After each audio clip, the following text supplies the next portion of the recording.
Good morning, good afternoon, good evening. Salutations to everyone around the world.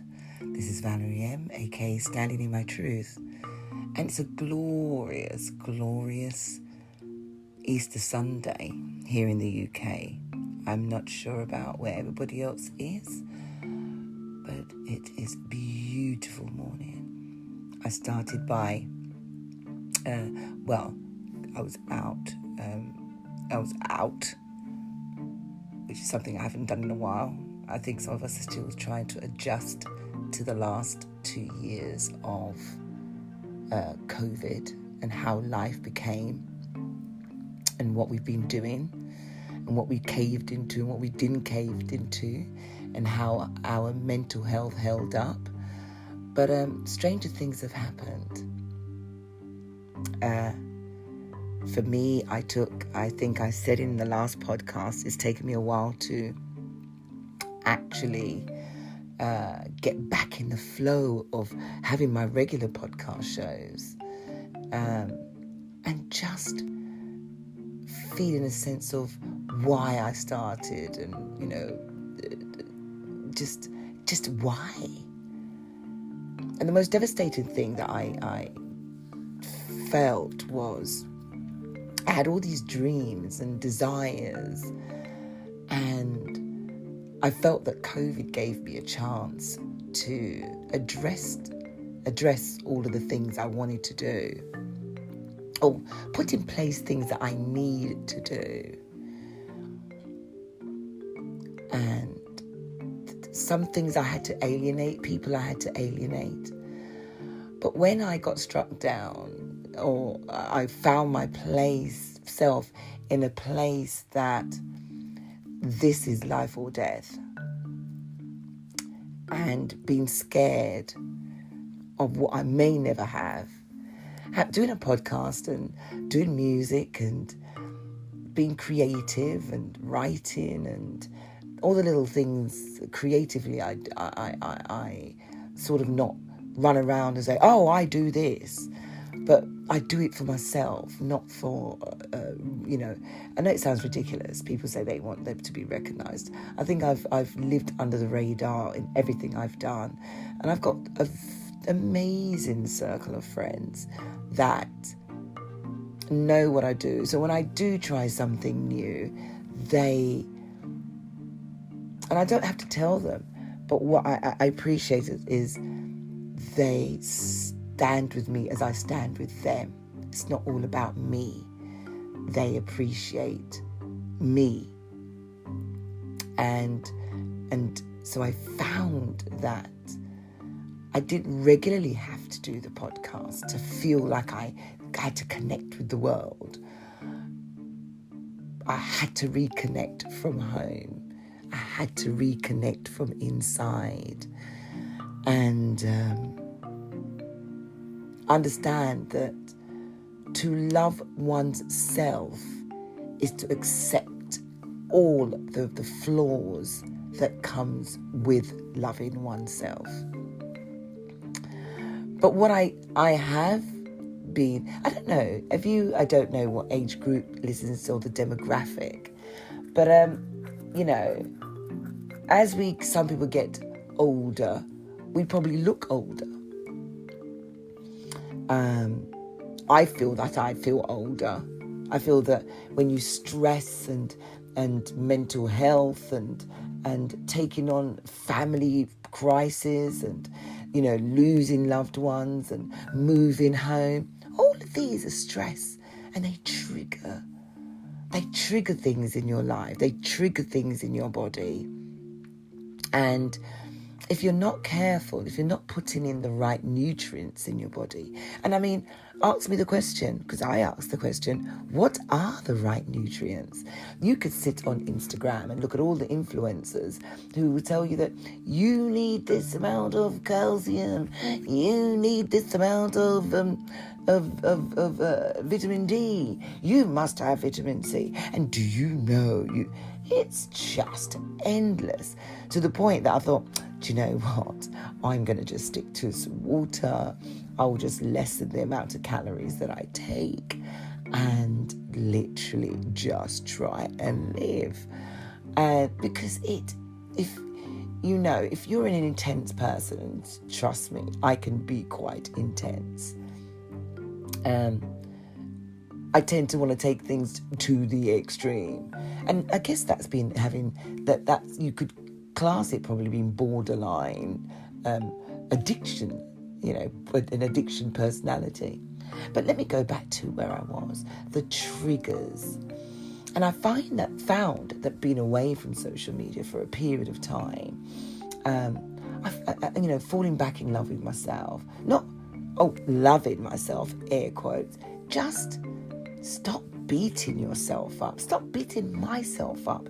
And literally when I didn't have the social media around me because I was too busy trying to get well, it was peaceful. It was darn right peaceful. And for the first time, I felt that I didn't have to say things that followed the norm. I really was beginning to stand in my truth. Because the last podcast was being accountable. And once I got over all of that, but here's the trigger that can send you back into a spiral. So, I'm going all the way around. But I had to get to this point. So of lately, with intrepidation, I am trying to get back into the real world. Trying to not run scared from catching COVID. Purely because having to be around a family or just my parents are elderly and not in a good place and having certain treatments and having to isolate for them, because without them I wouldn't be here. And just trying to get rid of that anxiety of being around other people. And it cuts your enjoyment, whether it be going for a walk, whether it be going into a shop, and I'm having to say, just live, Jesus. But there is triggers. Now, one of the triggers for me, and I'm doing my utmost best, I am so not perfect, is I've learned to just let things go, let people go, just live.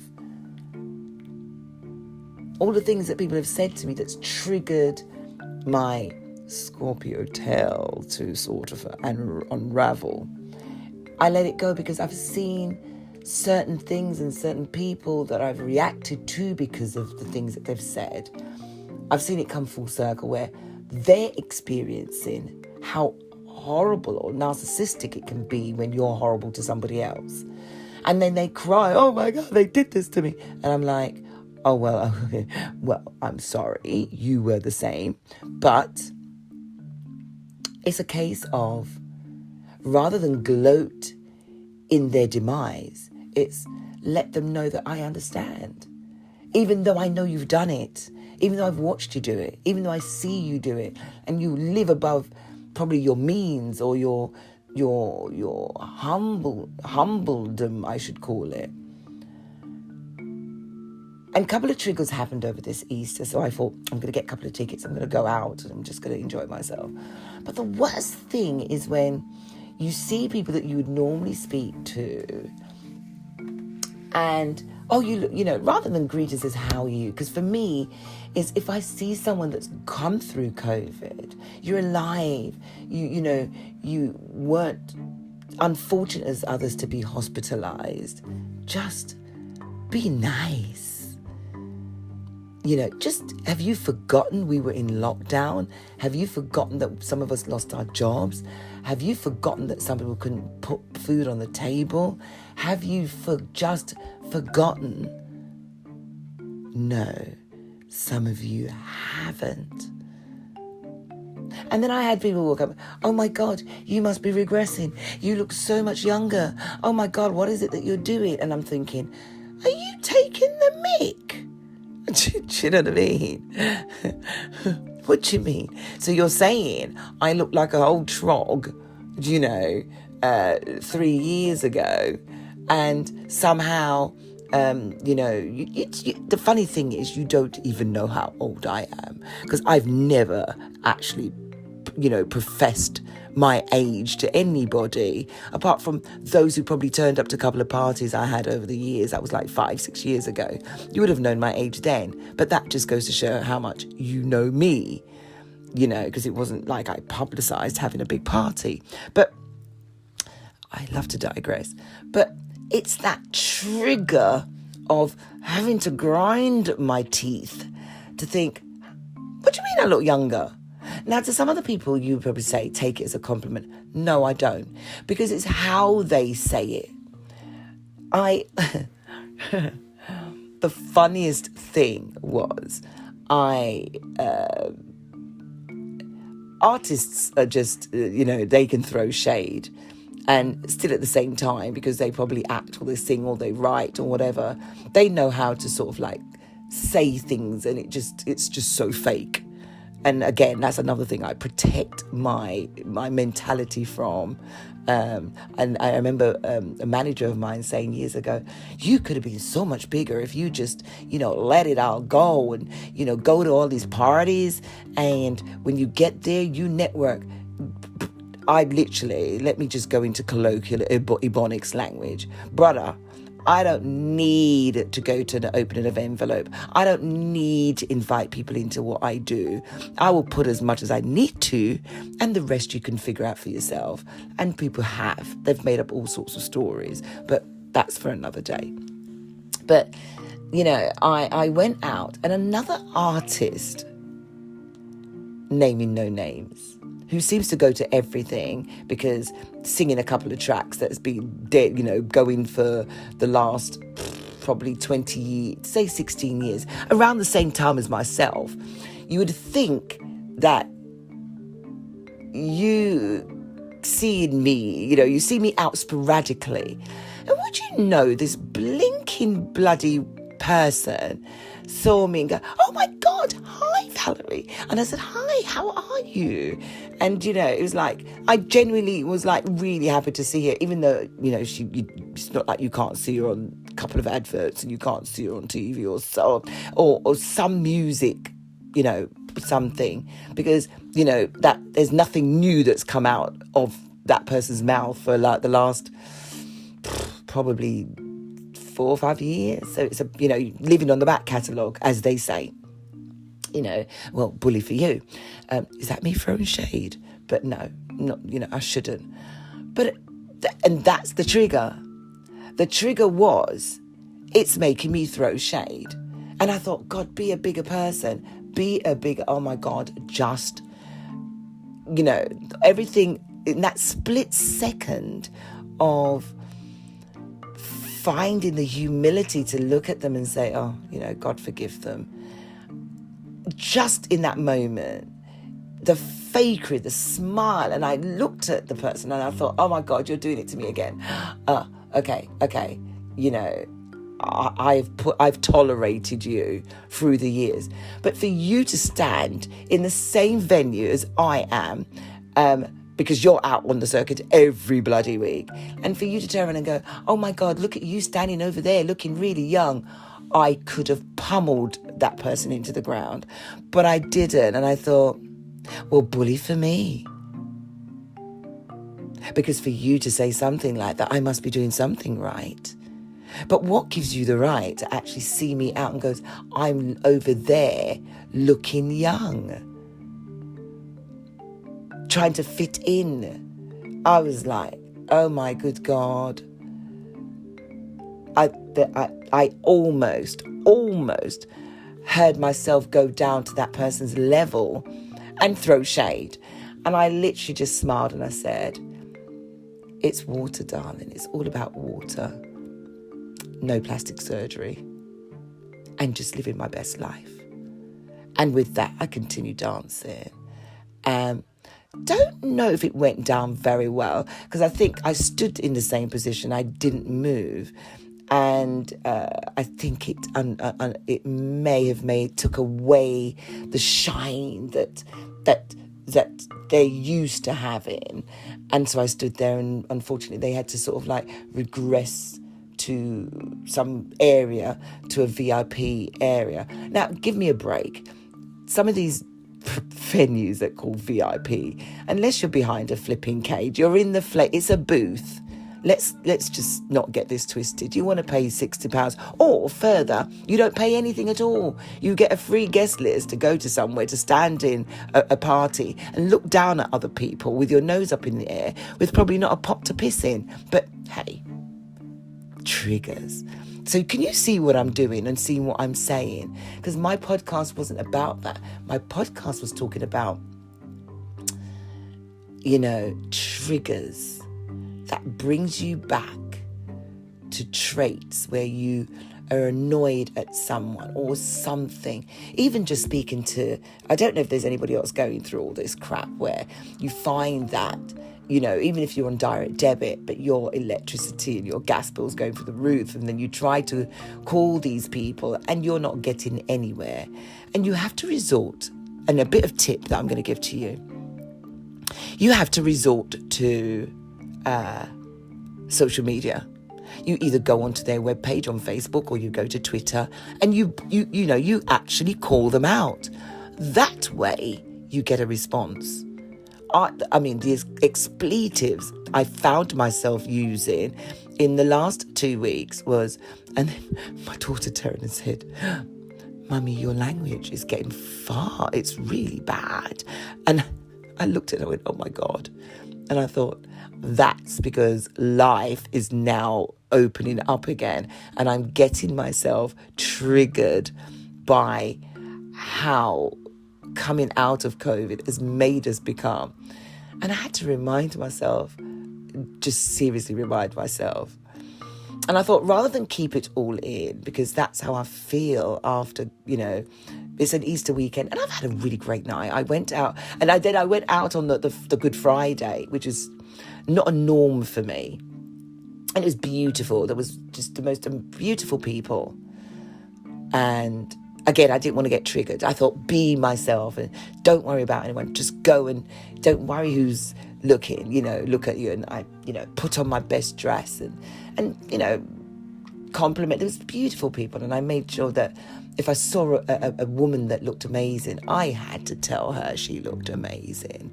And rather than stand there and give a side eye and, men looking quite dapper. But this is another trigger. So again, remember, this is all about triggers. Is walking into a venue where there's other promoters and other DJs that have their own promotion and they stand so aloof.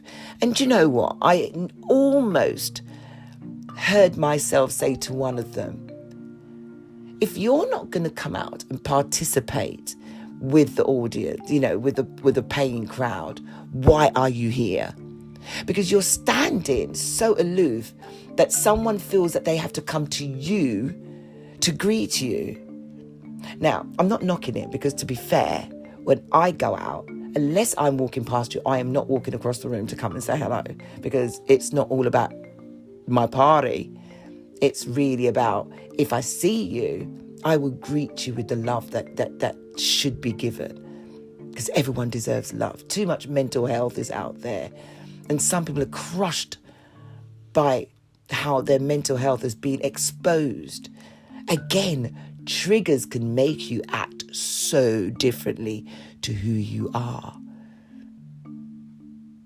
Triggers. And I sauntered over to I was walking by, and this person was like, and I thought, people pay for you to be acting like this. People pay for you to stand here. It's not the other way around. It's not like I have that to be that. People made you to be that. Now, if you putting on the most amazing lush promotions, and they are beautiful promotions, because I like to put on my clothes and I like to look good. But if that's how you're going to be, I would not be putting any more money into your pocket for you to make me feel, or make others, because I watched, for a good 15, 20 minutes, like peasants. The beauty of it is that I didn't get triggered. I looked, I laughed, and they turned around and said, oh, I love what you're doing. And in my head I thought, well, so do bloody I. But don't take the piss. You don't like what I'm doing. You're liking that I am not bothered about anybody else. I'm doing me, which a lot of people are doing me. I'm not doing it for the likes. Just be nice. And my trigger, and I stood for a while, I thought, don't like your energy, I'm going to move. And this is what you need to do when you feel triggered. Sometimes being triggered, you don't need to answer back. What you do is be confident in your presence. Be confident of who you are. Don't let anyone take your power. Be empowered of what you believe in. We may not all believe in the same things. And I'm not going to knock someone down. But sometimes your own actions, if you don't let them trigger you, would hopefully let them look at themselves. So seeing someone out, being in the same era, regardless if I'm older than you by 3 years or 2 years or 4 years, doesn't give you the right to throw shade on me and go, look at you standing over there trying to look young. Because, in fact, I don't need to look young. I'm young in heart, I'm young in mind, I'm young in soul, and I'm young in spirit. And whatever my facade, my externals that I put on does not make me the person. It's inside that makes me the person. And so I had to do this podcast today because I almost allowed myself to be triggered by empty words of someone whose confidence is low, who feels that they need to be at the forefront to live on the name that they have and feel like they need to speak down to somebody else. But what I did was I laughed at them, I applauded, and I continued having the most amazing evening. Triggers. And with that said, I'll see you next week for the next empowerment uplifting of standing in my truth. Have an empowered day and don't be triggered by someone else's actions. Breathe and walk away. Happy Easter.